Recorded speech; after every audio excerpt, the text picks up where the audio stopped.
All right, people, what's up, everyone, and welcome to another reaction video for today. And this time I'm taking a look at the final preview for Dead Space Remake, which of course comes out next Friday, and I'm excited.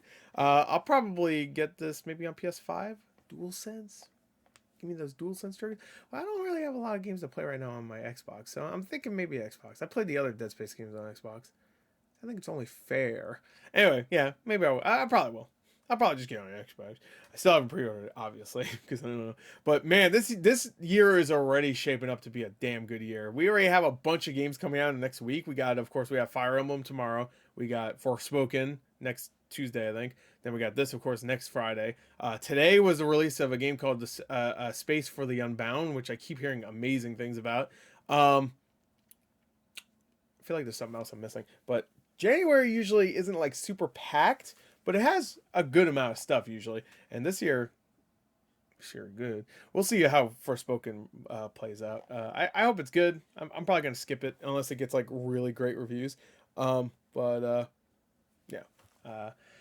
too many games. Still want to play a couple more games from last year, but yeah. Anyway, Dead Space, the final preview. I hope it's good. The final preview usually means they've played it, so they can talk about it. They've played it before, and they said it. Did they play it before? Did I ever take a look at hands-on? Or did I ever watch a hands-on from IGN? I don't remember now. Anyway, let's go. 3, 2, I watched their Callisto Protocol one. So, 3, 2, 1, play. Hell yeah, hell yeah, I want to see the goopy blood, do it! Yeah, goopy that blood. A few days ahead of visiting EA Motive for our Dead Space focused IGN first, I played the original game for the first time since 2008. I only intended to play the first hour or so, but 7 hours later, I found myself still battling through the rusted corpse of the USG Ishimura. I always knew Dead Space was a modern classic, but I was surprised just how well it stood up all these years later. And so I headed to meet the developers with a slightly cynical mindset.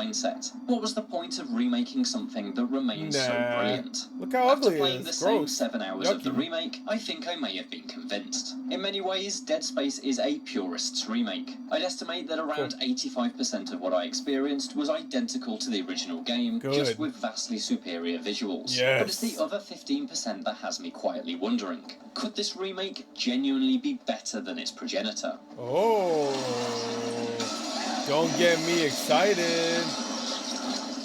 I would always like everything to be better than the previous thing, but maybe not everything. I hope World War III isn't better than World War II. Many of these changes are gameplay improvements, several of which are drawn directly from Dead Space 2. The zero-gravity sequences now allow you to move freely in all directions, rather than hop from surface to surface. This obviously allows for a better sense of freedom, but segments redesigned around You know what's so funny about that is that they were showing this the entire time and my brain never thought about it. You know what I mean? Like, because I just played Dead Space 1 like a couple years ago, and I never even thought about it. I really didn't. I didn't think about like, oh, you're actually like, you know, like moving around. Like my brain didn't even process that you're doing that.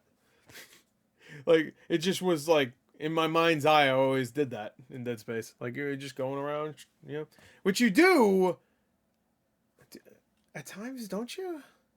Or no, I might be thinking no. There are times where you're like moving around in space like that, right? Or is that Dead Space 2 I'm thinking?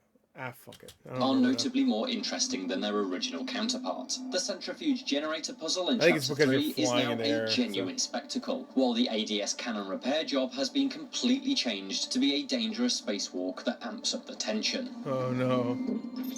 Syncing targeting system. The 2011 sequel's influence can be found in your weapons too. Oh, so wow, okay, so I was like, what is this part again? The cannon. It's like, oh, so this is the part where you actually have to like take control of the thing and like you're actually shooting it like on like it turns into like a fucking like an Among Us mini game.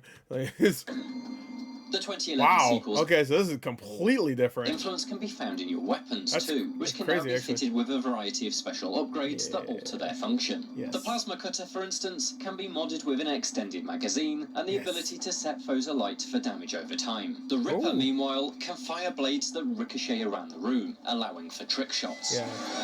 They showed that one, I think. I don't remember them talking because they talked about this before, but I don't remember Such hearing about the modifications are plasma found cutter hidden one. around the ship, and so they act as encouragement to explore every room and store cupboard. But thanks to a new security clearance system, you're initially locked out of many side locations you discover. Okay. As the story progresses, you're granted increasing levels of clearance. Yep. And so Alright, so that's why they made it so that you can, it's like a big open area that you can keep coming back between areas this time. Can then backtrack through the now seamless spaceship to open doors that were once forbidden. This interconnected design and backtracking turns the Ishimura into something closer to the Talos 1 station from Prey, a huge structure that feels like a genuine place rather than a series of video game levels. I hope they do that with Bioshock. Like Bioshock has that kind of, but it feels like such a slog to do it, and I think after a certain point you can't go back to other areas. So, like, yeah, I'm pretty sure in Bioshock, like, as you get, for like, at the end of the game, you can't go all the way back to the beginning of the game. At least I don't think so. I never tried, to be fair. It's an admirable direction, but I've yet to see exactly how well it's used across the full campaign. My hope is that Motive has smartly weaved backtracking into the main missions and the newly added side quests to allow for organic revisits of prior areas, rather than making backtracking a segregated chore. I agree. Because that'd be really annoying. Like, oh, I finally find the thing that I could have used an hour ago. Let me travel all the way back, and then you have to fight all the fucking, because it's like the intensity director now, so it's all like, it's gonna be like Left 4 Dead, where it just out of nowhere, like, it's been like 5 minutes of no necromorphs. Spawn necromorph in there. Like, the fuck is? I don't have any ammo anymore.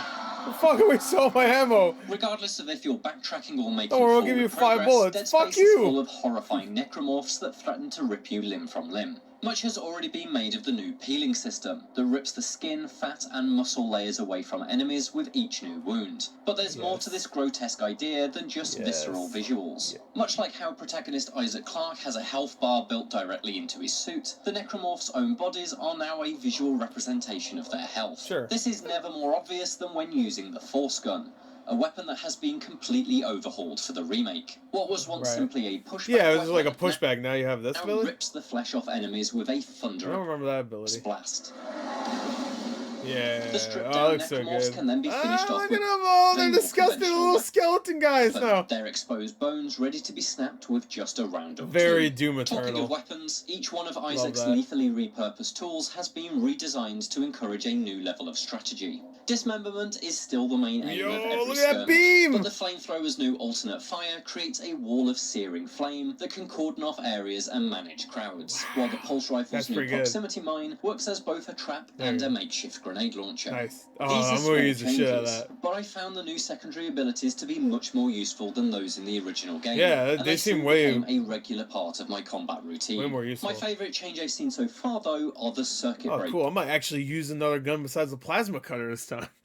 These occasional puzzles require you to reroute power to different machines, typically to open up locked doors. Each breaker box has a limited number of fuses, though, and so powering up a door is done at the expense of powering down something else. In an early example, this involved turning off an elevator I no longer needed, but in Chapter 3, I was confronted with a much more intriguing sacrifice. To power up a refuel station, I had to divert energy away from either the engineering deck's lights or life support systems. It was a choice. Should I stumble onwards in pitch darkness and risk being ambushed by unseen threats, or navigate well-lit corridors while my air supply rapidly ran dry? That's it's a so smart good. way to combine challenge with player choice. That's I hope great. This example is the first of many fiendish scenarios rather than a one-off occurrence. I don't want too many of them because they're gonna make me poop. That's great. I love that. I'd probably turn the lights out. I hate having to like rush through something. Like, graphics aside, the most notable change right from minute one is the alterations to the script. Hey, what's up, baby? It's Isaac. Once silent protagonist Isaac can now speak. And while I do think this is largely unnecessary, he thankfully hasn't been turned into an overly chatty Sony character. Rather than quipping at everything, Isaac's ability to respond anchors him into the horrifying situation in a realistic manner. Ishimura's overrun with fucking monsters. I'll say his face looks less, because everybody's saying like he looks like he's in his 20s and Nicole looks like she's in her late 40s. I'd say that's probably not true. I'd say he looks like he's in his 30s. Gunnar Wright, the voice actor who brought Isaac to life in the sequels, reprises the role. He's also the voice of him in the first game, I believe. the little moments where you hear or whatever. I'm pretty sure that's him. I want to say that's him. Also in the original. So he technically voiced him the entire time. And so once again, there's the sense. I want to say that's right. I could be wrong. I thought I looked that up at one point and it was true, but it could be one of those bullshit like. The elements of Dead Space 2 are being retrofitted into the original. Isaac's new scripting is pretty good, but the best changes have been made to Kendra Daniels. Once an incredibly thorny character, she's been transformed into a much more empathetic and friendly colleague for Isaac. And for anyone who knows the final direction of Dead Space's story, I think Daniel's revised personality will work much better with her character arc, provided, of course, the story's main plot beats remain intact. Oh, I'd be very surprised if they don't keep at least that part. Oh, that's definitely gonna happen. That's like one of the best fucking scenes in the entire game. King of the story's pathway, the Church of Unitology, a religious sect and a major player in the Dead Space universe, is introduced much earlier in this remake and in a far more organic manner. These characters know the Church's reputation and casually discuss it, even before they are aware that it will change their lives forever. It's an approach I really appreciate, and I think the eventual... I can't wait to watch reactions to this. Like, I've already have like 2 people really want to watch reactions for this remake. Reveals will be much more meaningful because of it. They found this on some alien planet. What does that mean? That Unitology's onto something? Unitology's full of shit. Motive has made many smart changes to Dead Space, but it never shakes things up to the point of being unrecognizable. The results, across the first several chapters, is something that feels similar in philosophy to a director's cut, albeit a director's cut that's completely refilmed on brand new sets. This experience appears largely the same as the 2008 original, but honed and polished to a beautiful, gory finish. Dude, it looks so good. Every time they show the old suit and then the new suit, I'm like, good lord. It looks so good. I can't wait to play this on my OLED. It's gonna look so fucking good. I say that at least once every game that looks good. Like, if I'm watching a trailer, I'm sorry. I can't wait. Or the most dedicated Dead Space fans. I heard something up there. Something big. Watch your back. Sorry, I was taking a dump. As someone who loves the original game, I found what I played an absolute thrill. But for less invested fans, the value is of a more questionable quantity, since even with the changes, this is an incredibly similar experience. As such, I don't think Dead Space will be as essential and transformative as the Resident Evil 2 remake was. As the best possible way to play this landmark survival horror, though, I have near enough no doubt that Dead Space will succeed in that mission. I think it would have been cool if they added a multiplayer mode. For more from the Dead Space remake, check out the first 18 minutes of the game and how Isaac's suit was redesigned. And for everything else, stick with IGN. Everything else? Can you file my taxes for me? You said everything else. You said everything else, IGN! Can you file my taxes for me? Anyway, that was a pretty good little final preview. I got some info that I didn't know, and I know that is a good. I know it is a good. I'm definitely not that worried about the game, really. Like, I get some people's complaints about Isaac talking. I prefer when he does talk, because I really like Isaac as a character in the second game, at least. The third game literally ruins every character. Like, to say every character, though, that's like 2 characters, but whatever. And because there's not many other characters that show up in Dead Space 3, because there's not that many characters in Dead Space 2 to begin with, especially ones that live. But like, I just, Dead Space 3 story-wise, it's shit.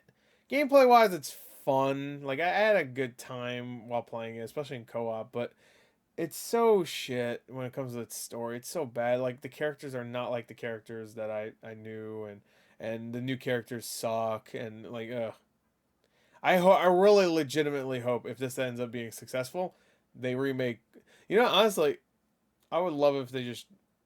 I mean, remake Dead Space 2. That's fine. That game's great too. But I would love it if they just said, "Fuck it, we're gonna redo Dead Space 3. Just don't remake it. Just completely make a new one." Like, everybody keeps making jokes about, like, man, we're getting Resident Evil 4 remake. I guess 5 and 6 are next. But honestly, like, 5 you could just remake, you know. Maybe add a little bit more horror in there if you want. But keep it the same for the most part, because Resident Evil 5 is really fun. But 6, if they ever did that, don't remake it, just redo it. Like, just like, hey, Resident Evil 6, you can even keep the same idea, have the 3 campaigns, or 4 if you want to count the Ada one, which came out later. But make it way more horror, you know? Like, even keep the co-op, like, honestly. But, like, make it, like, you don't even need to make it scary, just make it feel like Resident Evil, you know? I don't know. Anyway, so Dead Space Remake. We're talking about Dead Space, not fucking stupid ass Resident Evil. Resident Evil sucks right now because it's not out yet. This isn't out yet too, but it's close, so it counts more. Anyway, there you go. That's it. Hey, I'm glad survival horror is making a big comeback. Silent Hill's back. Dead Space is back. Resident Evil's been back for a few years. Is there something else? Is Fatal Frame's kind of back, I guess. It's just it's older games coming out, but at least that's happening. Is there something else? There must be something. I guess there's a new Amnesia game, but we just had one not too long ago. So, yay. I don't know. Anyway, that's it. Hope you enjoyed the link. Until next time, I'll see you guys later. Goodbye.